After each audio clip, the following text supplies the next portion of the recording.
प्रिय शिष्यों, नमः संस्कृताय। मैं शिव कुमार दुबे, शांति निकेतन इंटर कॉलेज जेवल गाजीपुर से आप सभी लोगों का संस्कृत भाषायाम महत्वम नामक पाठ के दूसरे भाग में उपस्थित हुआ हूँ और मैं आशा करता हूँ कि आप लोग प्रथम भाग को अच्छी तरह से अध्ययन किए होंगे। तो इसको प्रथम भाग के बाद दूसरे भाग को पढ़ाने से पूर्व मैं प्रथम भाग के अंतिम 2 लाइनों पर चर्चा करना चाहता हूँ और इसको देख लीजिए। ये है अन्यासु भाषासु प्रयोजन ने प्रथमम कर्तु प्रयोग पुनः अन्येषां कारकाणाम विन्यास। अन्य भाषाओं में वाक्य प्रयोजन में पहले कर्ता का प्रयोग, फिर अनेक कारकों का विन्यास होता है। पाश्चात क्रिया या उक्ति, और इसके बाद में क्रिया की उक्ति कही गई है, यानी इसके बाद में क्रिया रखा जाता है। कस्याचित भाषायाम क्रिया या विशेषाणाम कारकाणांच पाश्चात प्रयोग। किसी भाषा में क्रिया, विशेषण और कारक बाद में प्रयोग किया जाता है, किंतु संस्कृत व्याकरणे नास्ति, किंतु संस्कृत व्याकरण में ऐसा नहीं है। देखिए, अब यहाँ पे कर्सर में ले जा रहा हूँ, यहाँ जैसे जैसे कर्सर लेता जाऊँगा वैसे आप लोग देख के जाइएगा। एतादृशा के अपि नियमा, ऐसा कोई नियम नहीं है, यानी संस्कृत भाषा में ऐसा कोई नहीं है, नियम नहीं है। यथा, जैसे वाक्य है, इसमें लिखा है कि आसीत पुरा दशरथो नाम राजा अयोध्यायाम। आसीत माने होता है था, पूरा माने प्राचीन काल में, दशरथो माने दशरथ, नाम माने नाम के।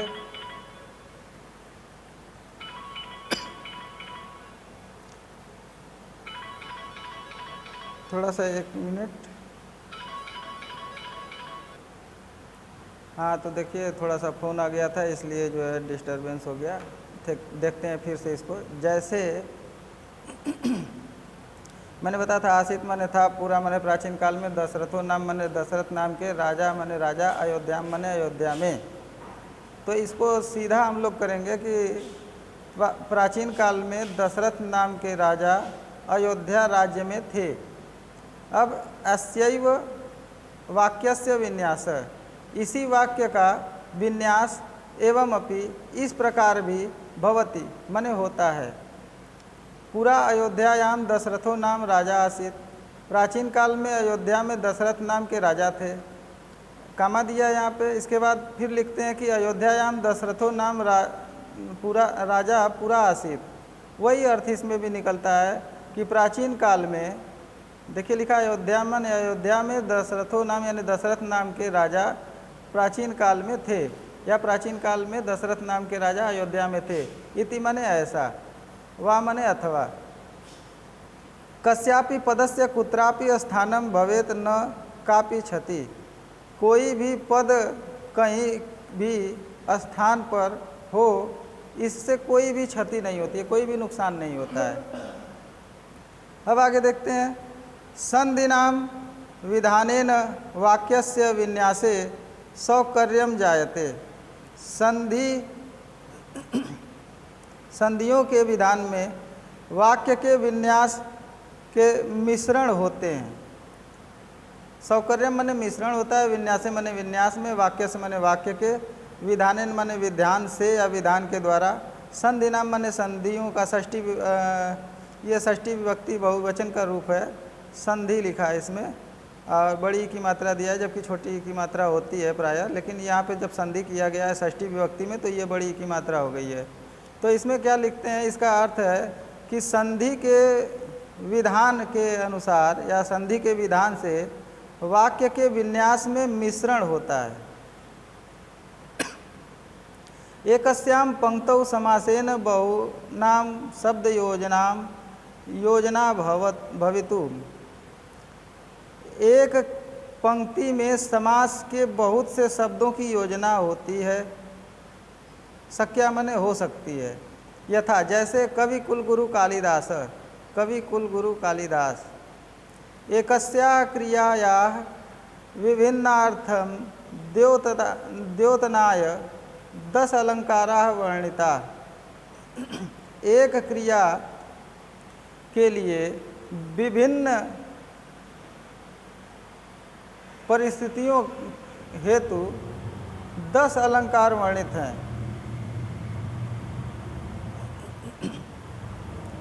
लकाराणां प्रयोग ज्ञानेन इत्थम ज्ञायते। लकार के प्रयोग के ज्ञान के लिए इस प्रकार जाना जाता है, यानी इसका ज्ञान इसलिए रखा जाता है कि ये लकार के प्रयोग का ज्ञान है। इयम घटना किंचित काल की, यह घटना किस काल की है। किंचित नहीं लिखा है, कियत काल की लिखा है, यानी ये घटना किस काल की है। किंग काल की, कौन सी काल की है। यथा हरिश्चंद्र राजा बभूव, हरिश्चंद्र राजा हुए। बभूव जो है बहुत प्राचीन काल के लिए प्रयोग किया जाता है।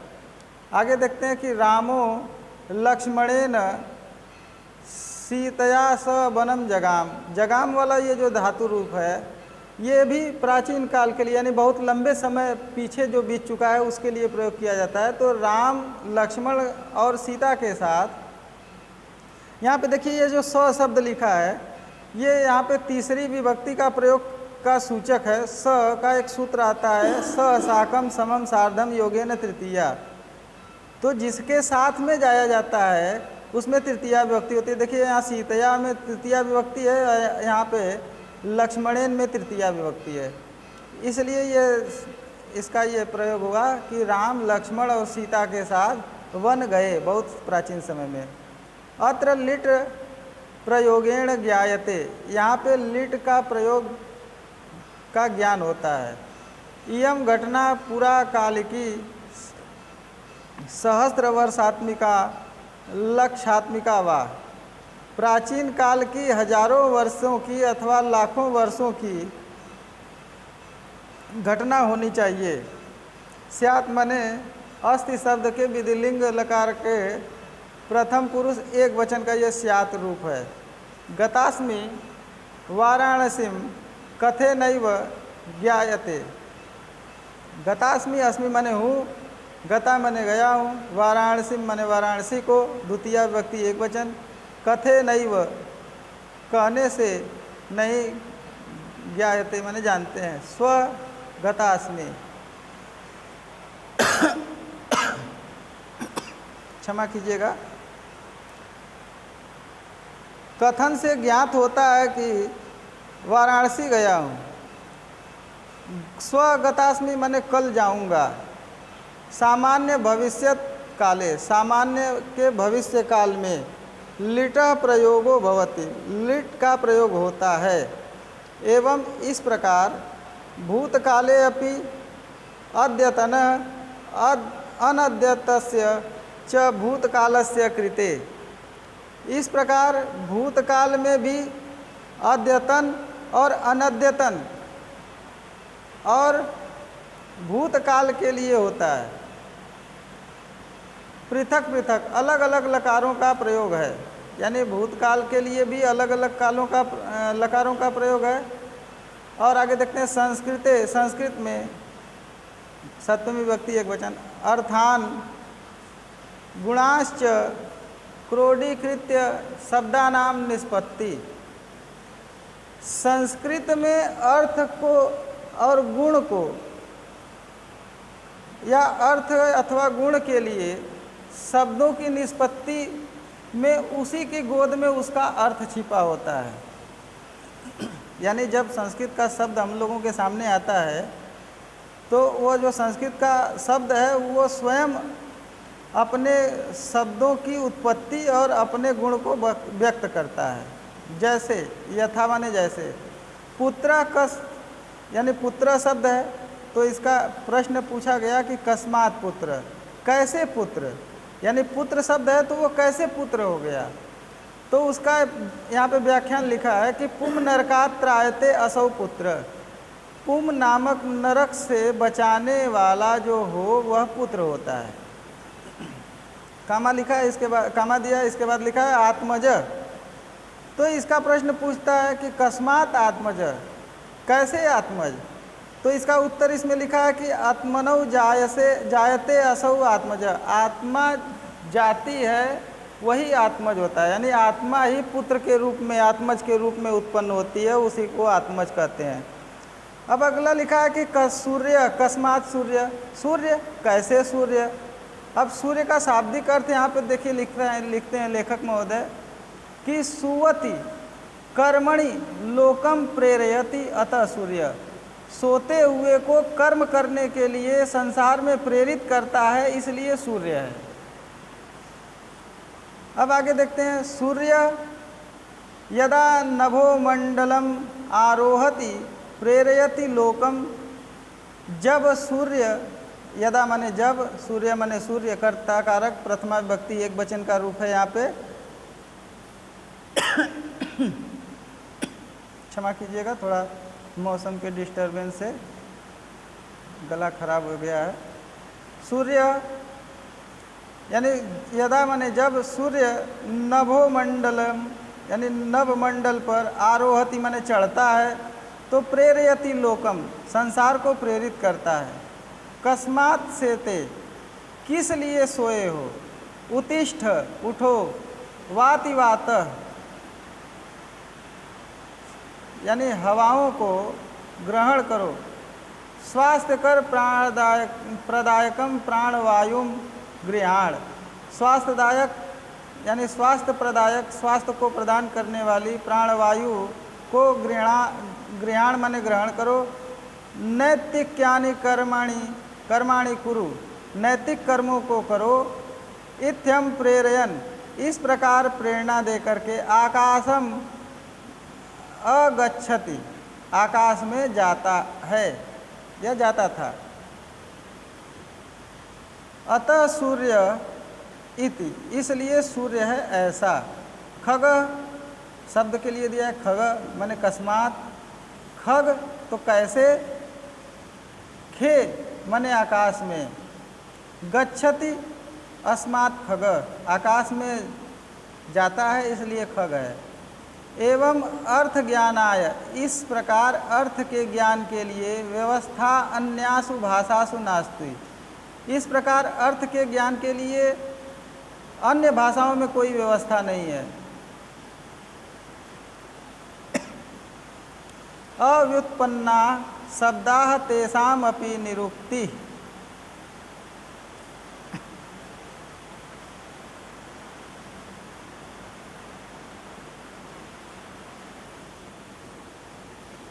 अव्युत्पन्ना शब्दा तेषाम अपि निरुक्ति, जो व्युत्पन्न नहीं शब्द हैं उनमें भी निरुक्ति उनको कहा जाता है। अर्थानुसंधान की भवेत एव इति नैरुक्ता, अर्थों के अनुसंधान की जिस प्रकार से उक्ति होती है उसे निरुक्त कहते हैं। क्षमा कीजिएगा, लिखा है सर्वम नाम च धातु जमाह, सभी नाम और धातु इति सख्ठायन, ऐसा यानी कहा गया कि सभी नाम धातु हैं, यानी धातु से ही सभी नाम उत्पन्न हुआ है, धातु माने क्रिया से। इति सख्ठायन जमाह, ऐसा देखिए धातुज, अब इसको अलग करेंगे तो धातुजम आह हो जाएगा, आह माने कहा, सख्ठायन माने सख्ठायन ने ऐसा कहा कि सभी नाम धातु हैं या सभी धातु नाम हैं। उणादि सूत्रेषु ऐसा प्रक्रिया, उण आदि सूत्रों में ऐसी ही प्रक्रिया वर्तते माने होती है। अब आगे चलते हैं।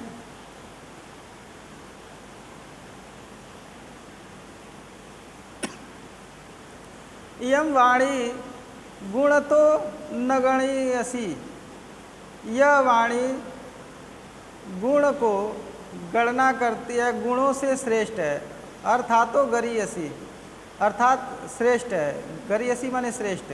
एकस्य श्लोकस्य षड षड अर्था, एक ही श्लोक के 6 अर्थ प्रदर्शित होते हैं। नैषधे यानी नैषध में, नैषध चरितम एक रचना है। वांग्मय दृष्टया महीयसी, वांग्मय के यानी भाषा की दृष्टि से महत्वपूर्ण है। भवतो भूयसी, और बहुत यशस्वी है। अलंकारतो वरीयसी, अलंकार में श्रेष्ठ है। सुधातो अपि स्वादयसी, अमृत भी या अमृत का भी स्वाद इसमें मिलता है, अमृत समान स्वाद प्राप्त होता है। किसमें? नैषध चरित में। सुधासन नाम अपि प्रेयसी, सुधा माने होता है अमृत, अमृत के समान रसना पर प्रेयसी के नाम के समान होता है। यानी जैसे प्रेयसी प्रेमिका का नाम जो है होता है, प्रिय होता है सबके लिए, उसी तरह से जैसे प्रेमिका का नाम प्रिय होता है सबके लिए, उसी तरह से इसमें लिखते हैं कि ये जो नैषध चरितम है वह सुधा के समान है और प्रेयसी के यानी अमृत के समान प्रियतमा जैसी है।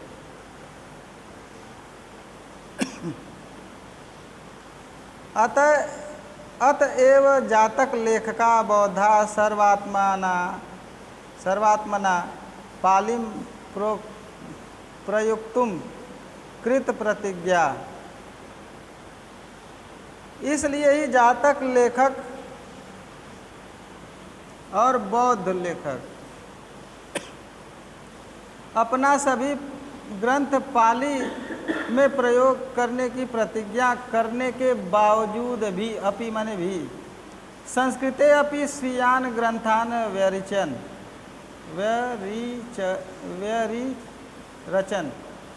संस्कृत में भी अपने ग्रंथों की रचना किए। आगे देखते हैं कि एवं जनाः कवयः दार्शनिकाः अपि संस्कृत भाषाम अपि स्वीकृतवन्तः, इस प्रकार लोगों जैन कवियों ने और दार्शनिकों ने भी संस्कृत भाषा के महत्व को स्वीकार किया या संस्कृत भाषा को भी स्वीकार किया।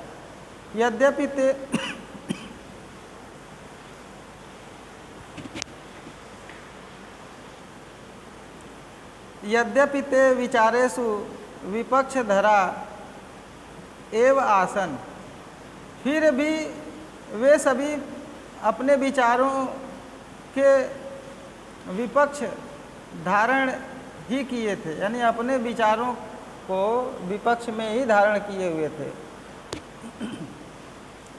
ऐसा नहीं है कि संस्कृत भाषा को उन्होंने माना तो हमारे धर्म ग्रंथों और हमारी धर्म के मान्यताओं को भी माना, केवल संस्कृत भाषा को माना, अपने पक्ष के वो पक्षपाती बने रहे थे।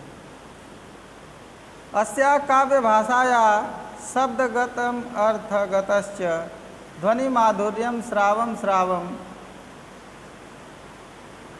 सुरांगना पद नुपुर ध्वनि माधुर्यम धिक्कुर्वन्ति, इसके काव्य की भाषा शब्दगत और अर्थगत ध्वनि माधुर्य को, शब्दगत और अर्थगत अर्थों को जानकर और ध्वनि की मधुरता को सुन सुन करके, सुर माने देवता होता है, अंगना माने होता है स्त्रियां, यानी देवताओं की स्त्रियों के, पद माने पैरों के, नुपुर माने घुंघरुओं के, ध्वनि माने आवाज़ की, माधुर्यम माने माधुरता को, धिक्कुर्वन्ति माने धिक्कार करते हैं। यानी संस्कृत भाषा के काव्यों की ध्वनि की मधुरता देव स्त्रियों के पैरों के नुपुरों की ध्वनि की मधुरता को भी धिक्कार करती है। आगे देखते हैं, वांगमया ध्वनिना काव्य पक्षे, वांगमय काव्यों में ध्वनि और काव्य क्षेत्र में शब्दगतान अर्थगतांश स्फुरतो अलंकारान विलोक्य पुनरावलोकयन्ति मणिमयान अलंकारान। काव्य क्षेत्र में शब्दगत और अर्थगत विशेष प्रकार के स्फुरित अलंकार को देख करके बार बार देखने के अवलोकन करते हैं, यानी इसको एक बार देखता है जो वो बार बार अवलोकन करता है। और मणिमयान अलंकार, मणियों के समान अलंकार का प्रयोग हुआ है, जैसे आभूषणों में मणियों का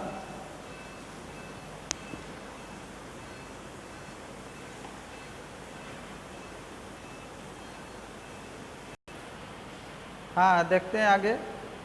भारतीय धर्म इव संस्कृत भाषा अपि भारतीयानां वरिष्ठ सेवधि। भारतीय धर्म की तरह संस्कृत भाषा भी भारतीयों की वरिष्ठ और श्रेष्ठ बुद्धि की तरह है। भारतीयों के वरिष्ठ और श्रेष्ठ बुद्धियों की तरह है। इयम एव भाषा शाखा प्रशाखा रूपेण प्रांतीयासु तासु तासु भाषासु तिरोहिता वर्तते।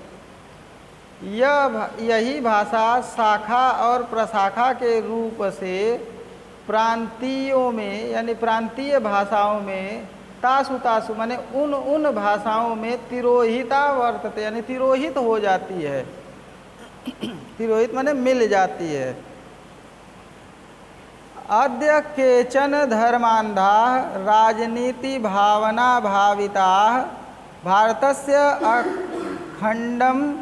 खंडनम अभिलषन्ति।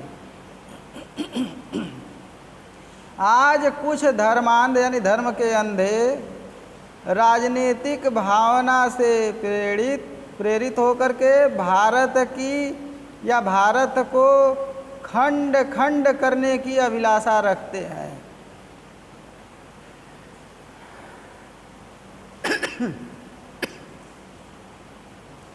कारणम तेषाम संस्कृत भाषा या अज्ञानम। इसका कारण क्या है? उनके अंदर संस्कृत भाषा का अज्ञान है।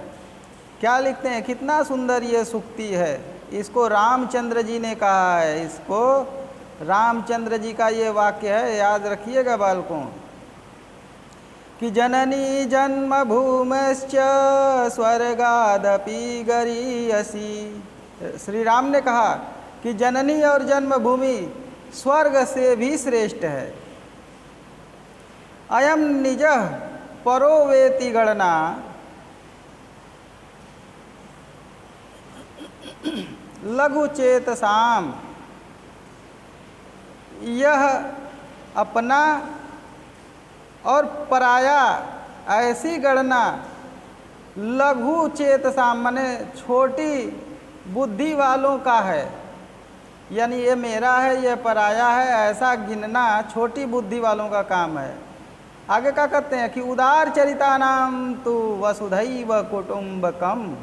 अर्थात उदार हैं, जो हृदय से दयालु हैं, अच्छे चरित्र वाले हैं, ऐसे व्यक्तियों के लिए तू मने तो वसुधैव वसुधा ही कुटुम्बकम मने परिवार के समान है। सुनिश्चैव स्वपाके च पंडिता समदर्शिन। सुनिश्चैव स्वपाके च पंडिता समदर्शिन यानी विद्वान लोग समदर्शी होने के लिए कहते हैं।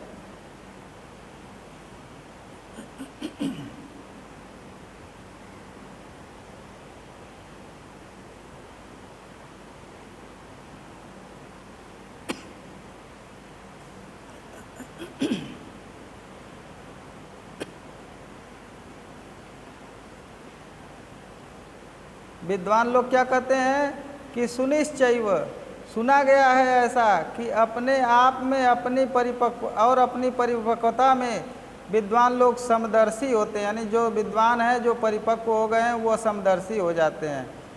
माँ हिंसयात सर्वभूतानि। सभी जीवों के लिए हिंसा का भाव न हो। और आगे क्या कहते हैं, मयि सर्वम इदम प्रोतम सूत्रे मणिगणा इव। यह सभी, मई मने मेरा, अस्मद शब्द के अहम माम मया मह्यम मत मम मई, यानी सप्तमी विभक्ति एक वचन का रूप है। मई मने मेरे या मुझ में, सर्वम इदम यह सभी, प्रोतम सूत्रे मणिगणा इव, ये सभी सूत्र जो है मेरे अंदर ही, यह सभी सूत्र मणियों की तरह हैं। इमे उपदेशा, इसमें उपदेश है, ऐसा इसमें उपदेश है। यदि भारतीयानां समक्षम समीक्षन्ताम तदा सकलम भारतम स्वयमेव सूत्रम एक सूत्रे अखंडिता सूत्रे च निबद्धेत।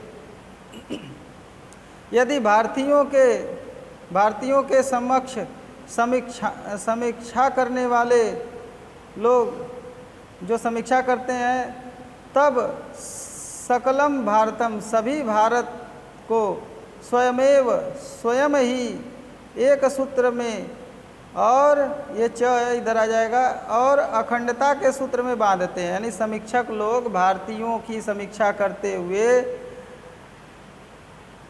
सभी को स्वयं ही एकता के और अखंडता के सूत्र में बांध देते हैं। अस्यत्युत्तरस्याम दिशि देवात्मा हिमालयो नाम।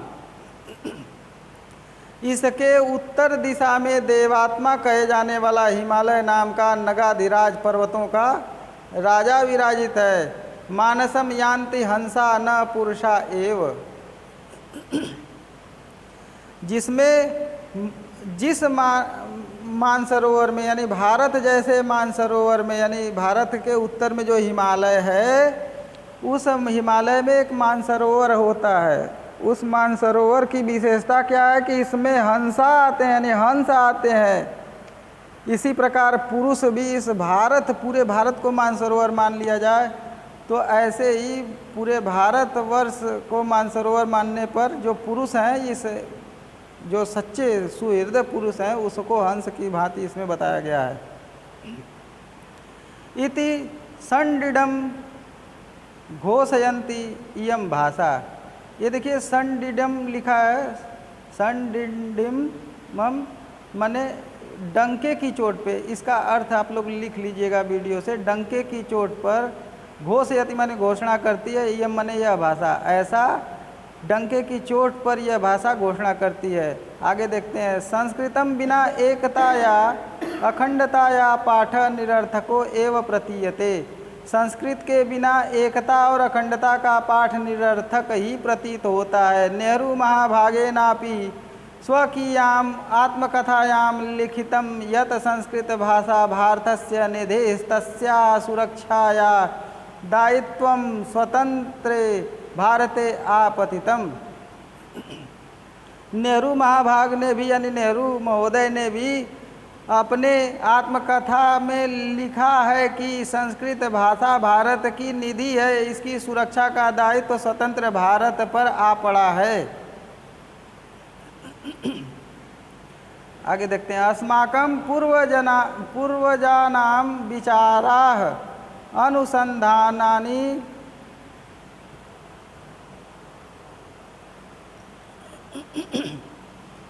च अस्याम एव भाषायाम संति। हमारे पूर्वजों की विचारों और अनुसंधानों का यही भाषा है, यानी हमारे पूर्वजों के विचारों और अनुसंधान की यही भाषा ही है। स्वसभ्यताया धर्मस्य राष्ट्रस्य इतिहासस्य संस्कृतेश्च सम्यक बोधाय संस्कृतस्य ज्ञानम परमावश्यकम अस्ति।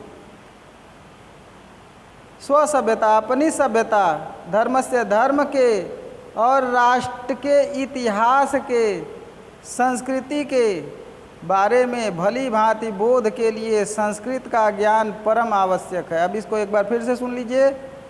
राम, अपनी सभ्यता, धर्म, राष्ट्रीय इतिहास, संस्कृति के भली भांति ज्ञान के लिए संस्कृत भाषा का ज्ञान परम आवश्यक है। केनापि कविना मधुरम उक्तम, किसी कवि ने मधुर वाणी में कहा है, क्या कहा है?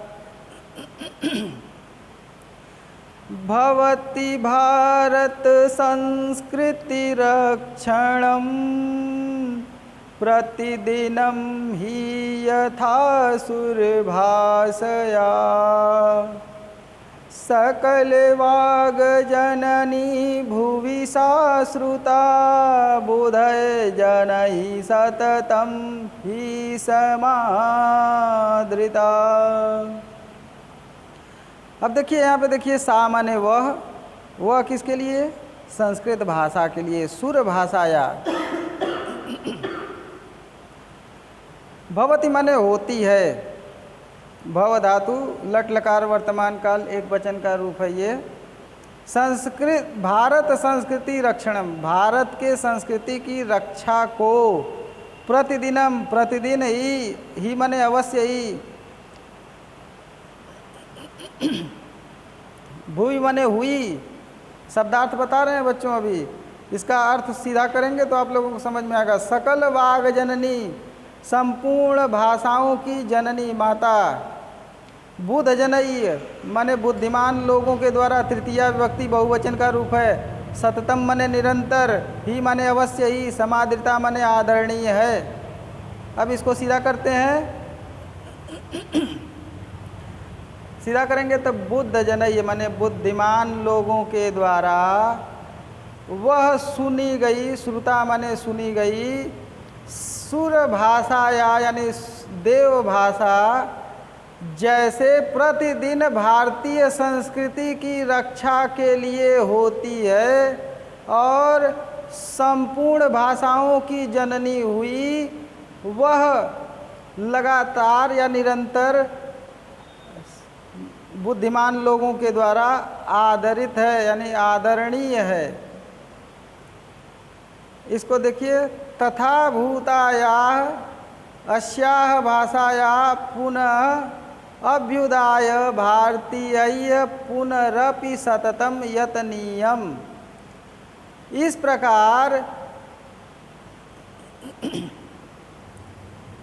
इसकी यानी इस भाषा की फिर से अभ्युदय के लिए भारतीयों के द्वारा संपूर्ण जीव जगत के लिए निरंतर प्रयासरत रहना चाहिए। इसी के साथ यह पाठ खत्म होता है। और हमारे प्रिय बच्चों, थोड़ा सा ध्यान से आप लोग हमारी बात को सुन लीजिए। नोटबुक खरीद लीजिए, आप लोग कॉपी बना लीजिए। और जैसे यहाँ पे देखिए, ये प्रश्न है, निम्नलिखित गद्यावतरणों का ससंदर्भ हिंदी अनुवाद कीजिए। तो इसमें संदर्भ लिखेंगे, पहले ये जैसे क है तो लिखेंगे आगे हेडिंग डालेंगे उत्तर में संस्कृत गद्य, फिर क लिख करके संस्कृत भाषा या डाट डाट दे करके समानदाता। इसके बाद फिर हेडिंग डालेंगे उसके नीचे संदर्भ, और संदर्भ में लिखेंगे कि प्रस्तुत संस्कृत गद्यांश हमारी स्वपठित पाठ्य पुस्तक संस्कृत कक्षा 10 के संस्कृत भाषाया गौरवम नामक पाठ से अवतरित है। इसके बाद आप इस पदों को जो मैंने पढ़ाया है उन पदों को एक बार सुन लीजिएगा, उसमें मैंने क्या बताया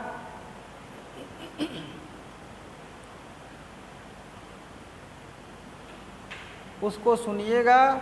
और कहीं अगर हमसे छूट गया होगा कोई शब्द का अर्थ तो इस शब्दार्थ को देख करके उसमें सम्मिलित कर लीजिएगा और उसको जो है क्रम से हिंदी अनुवाद हेडिंग डाल करके कर डालिएगा। और जब आप लोगों का स्कूल खुलेगा तो मैं पहले पाठ से लेकर के जितना पाठ आप लोगों को अब तक पढ़ा चुका हूँ सबका नोट्सबुक देखूँगा। अर्थात मैं शिव कुमार दुबे शांति निकेतन इंटर कॉलेज का संस्कृत विषय का अध्यापक आप सभी लोगों से निवेदन और प्रार्थना करता हूँ कि आप सभी लोग अपना गृह कार्य बढ़िया से कर लीजिएगा। अन्यथा ये सब कोरोना टाइम में आप लोगों का सब्जेक्ट का बाजा बज जाएगा। इसी के साथ धन्यवाद। नमः संस्कृताय।